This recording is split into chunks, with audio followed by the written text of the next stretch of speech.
the infamous ReFeed. All right, ReFeed is the name for after you've done a fast, whether it's a time restricted eating or which is essentially for almost everybody is breakfast, right? Or when you break an extended fast. And refeeds are really important because in a refeed, you can pretty much undo all the benefits you got from your fast.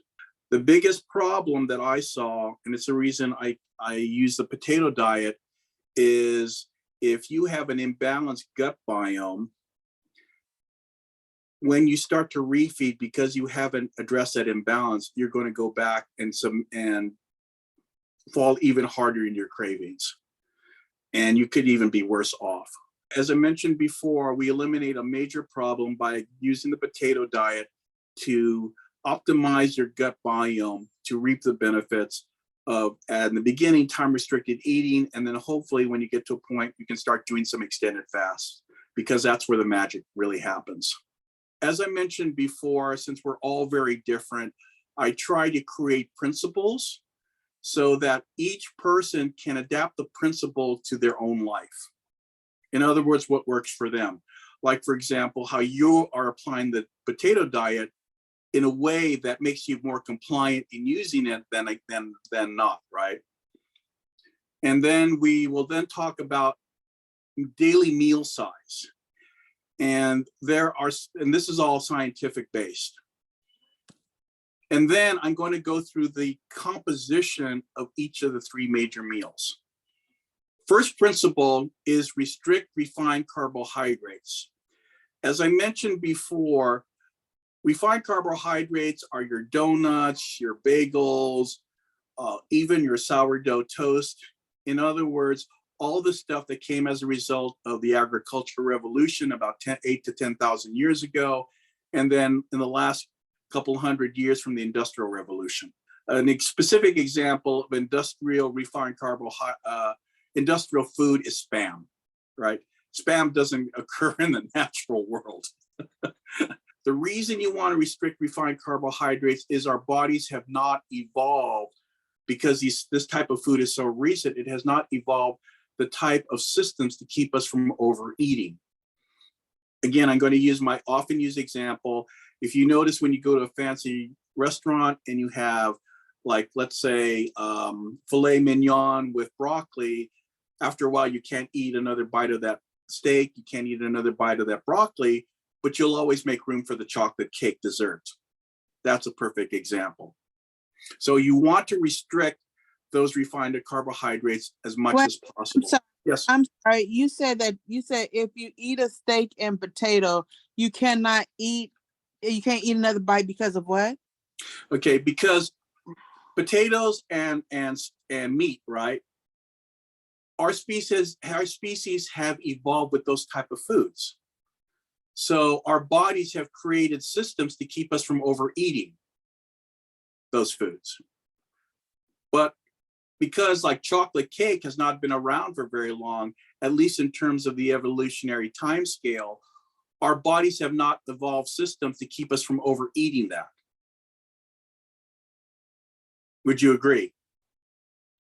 I agree with that. The second principle, you heard me talk about this in the initial presentation at Toastmasters, is you want to replace your protein sources, whether it's fish, whether it's chicken, whether it's meat, you want to replace it with organic protein. In other words, for example, like, let's say with eggs, you want to get cage-free eggs. The reason you want cage-free is because industrial raised chickens, as you've seen from horrible documentaries, they're not allowed to move around very much. They're in restricted spaces. Farmers inject them with antibiotics and growth hormones, and all that crap gets passed into us, and our bodies do not like that. As I mentioned before, I haven't really got into to cite the specific studies like I need to, but the reason I'm including this is after a conversation I had with a MD who reversed her type 2 diabetes, and we discussed this topic, and she said that with her clients who are all looking to reverse their type 2 diabetes, when she switched them to organic protein, she saw immediate results in their blood panels. So to me, getting that information from an MD, and in fact, about a month ago, she was on the Today Show talking about this. Again, she's pretty well respected, obviously, to get on the Today Show. Like, for example, with me, I go to Costco to buy my stuff in bulk. Costco is now offering cage-free eggs. I noticed for the same amount, it's about $5 cheaper now at Costco, getting cage-free eggs versus buying them at Walmart. Costco, for the first time, is now offering organic potatoes in bulk. And obviously, a lot of stuff is switching over in organic in Costco because their demographic is basically white collars and upper income families. And they know that that demographic places a high quality on organic foods. So those are the only two principles I have. As you can see, they're principles, so therefore you can apply it in a way that makes sense for your lifestyle. Is that clear? Yes, you know what? And it's so funny you talk about Costco because I had Sam's and one of my coworkers, she was like, I get my eggs from Costco. She said it just seems like it's different. And I never understood why she said that, but she said it's different. So now that you're saying that, that's probably why. First time I've seen them offer cage-free eggs on my last visit. That wasn't an option before because I usually went to Walmart. And as I said, I mean, it's $5 cheaper for the same amount at Costco. I mentioned before, I also saw for the first time organic potatoes in bulk. That's an option.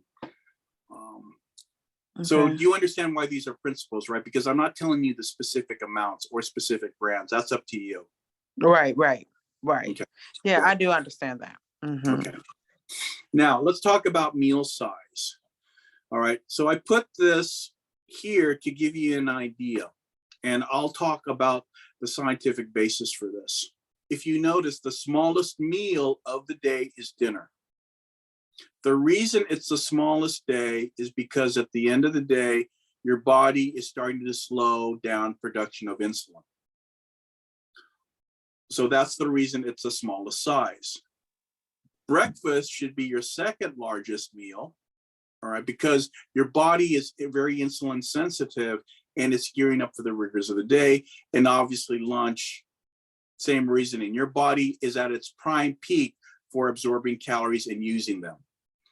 So the next thing, let's talk about the meal composition. So for breakfast, for me, because you've ended a long fast, your liver specifically has exhausted its glycogen stores, right? The stored carbohydrates that feed your brain when you are sleeping and not taking in meals. So your body is screaming for carbohydrate, and it's the most insulin sensitive at the day. In other words, some foods, if you eat later in the day, it's the exact same food, but you're going to get a bigger insulin spike than you would if you eat it in the beginning of the day. And again, I'm going to use my often articulated adage. It's better to have the donut in the morning than the cheesecake at night. So this is why carbohydrates is kind of the majority of the 3 macronutrients, because also your brain is screaming for carbohydrates, because that's essentially your brain runs off glucose. That's why sometimes you're kind of groggy in the morning and you crave those carbohydrates. It's easy to fall prey to those refined carbohydrates, right? I mean, donuts and coffee is pretty much a standard for a lot of people. Or if you're on the East Coast, it's bagel and cream cheese and then espresso. So this is the reason that kind of a rule of thumb, but the main point is here is carbohydrates should be the majority of your plate here. Because the big thing is about giving your brain that hit so it wakes up. Now lunch, your largest meal of the day, is pretty much kind of even, about 50% protein, 40% carbohydrate, 10% fat. Again, you can kind of switch it. If it's 50% carbohydrate, 40% protein, that's fine. The main thing is at this point, you are the most active you are going to be during the day. Essentially, you're going to be pretty much burning off what you eat during lunch. And then the third part, your smallest meal of the day, should be primarily composed of protein. Because protein is a slow burner, it keeps you full more than any of the other macronutrients. And this really helps if you're doing a long time restricted eating, like an 18-6 or a 24. So obviously, your last meal of the day, you want the macronutrient that's going to keep you fullest the longest before you go to sleep. So are there any questions in regards to the composition of your meals? No, it's not. I just noticed that if I was to eat like carbs or eat later than what I normally eat, I am super hungry in the morning. But if I don't eat as many, if I don't eat carbs, I just like eat a salad at night or whatever the case may be, with like with chicken and stuff like that, then I'm perfectly fine. I can go for a little while with my fast. But sometimes when I'm eating carbs and stuff at nighttime, in the or if I eat like normally I don't eat after 6:30, but if I was to eat like around 8 or something like that, like, I had a long day, I'm eating at 8 o'clock, I am starving in the morning. Like, I'm like, oh my God, I'm so hungry. I can't even, I wake up and my stomach is growling. I think that's really weird. I think that's very different. Yeah, again, there's all sorts of reason for that. But again, the main thing is have a lot of protein as your last meal. It'll keep you full longer and will help you get into the longer time restricted eating patterns.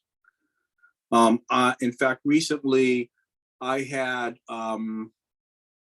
steak and some prepared white rice. And I do the same because rice is all, you can convert it to resistant starch using the same process.